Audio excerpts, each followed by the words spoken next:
ചാവക്കാട് പഞ്ചവടി വാക്കടപ്പുറത്ത് കർക്കടക വാവുബലി ഭക്തി നിർഭരമായി. രാവിലെ പുലർച്ചെ 2-ന് ആരംഭിച്ച ബലിതർപ്പണ ചടങ്ങുകൾ രാവിലെ 9 വരെ നീണ്ടുനിന്നു. പഞ്ചവടി വാക്കടപ്പുറത്ത് പ്രത്യേകം സജ്ജമാക്കിയ യജ്ഞശാലയിൽ ഒരേ സമയം 1000 പേർക്ക് വരെ ബലിയിടാനുള്ള സൗകര്യമുണ്ടായിരുന്നു.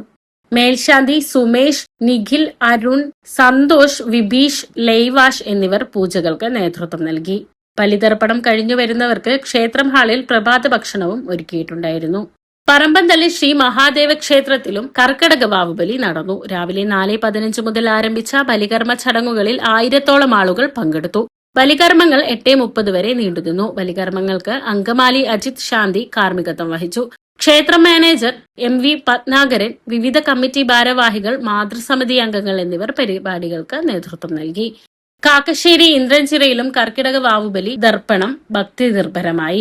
രാവിലെ 3 മണിക്ക് ആരംഭിച്ച കർക്കിടക വാവുബലി ദർപ്പണ പൂജകൾക്ക് കൊടുങ്ങല്ലൂർ വിഷ്ണുശാന്തി മുഖ്യ കാർമ്മികത്വം വഹിച്ചു. ശ്രീകുമാർ തമ്പുരാൻ ക്ഷേത്ര ചടങ്ങുകൾക്ക് നേതൃത്വം നൽകി.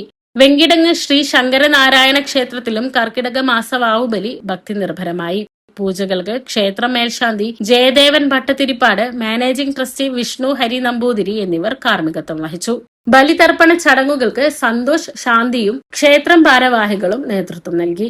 തിരുനെല്ലൂർ മഹാശിവക്ഷേത്രത്തിലും കർക്കിടക വാവുബലി തർപ്പണം ഭക്തി നിർഭരമായി. മിഥുൻ തിരുമേനി മുഖ്യ കാർമ്മികത്വം വഹിച്ചു. രാമായണ മാസാചരണത്തിന്റെ ഭാഗമായി ക്ഷേത്രത്തിലെ വിശേഷ ദിവസങ്ങളിൽ രാമായണ പാരായണവും വിശേഷാൽ പൂജകളും ഉണ്ടായിരുന്നു. President ND Sankaranarayanan, secretary Mohanan Panakkal, treasurer Rajan Kaniyamparambil, Subrahmanyan Pallippuram, Rajeesh Povil എന്നിവർ നേതൃത്വം നൽകി.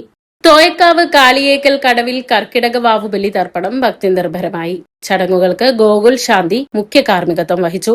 പിതൃതർപ്പണ ചടങ്ങുകൾക്ക് Manikandan Mancharambath, Haridas Mancharambath, Suresh Mancharambath, Ayyappan Mancharambath, KV Pavithran, CK Manu, PB Satheesan, Surendran Mancharambath, Sunoj CK, Rajeesh Mancharambath എന്നിവർ നേതൃത്വം നൽകി. 100 കണക്കിന് ഭക്തജനങ്ങളാണ് ബലിതർപ്പണത്തിനായി കടവിൽ എത്തിയത്.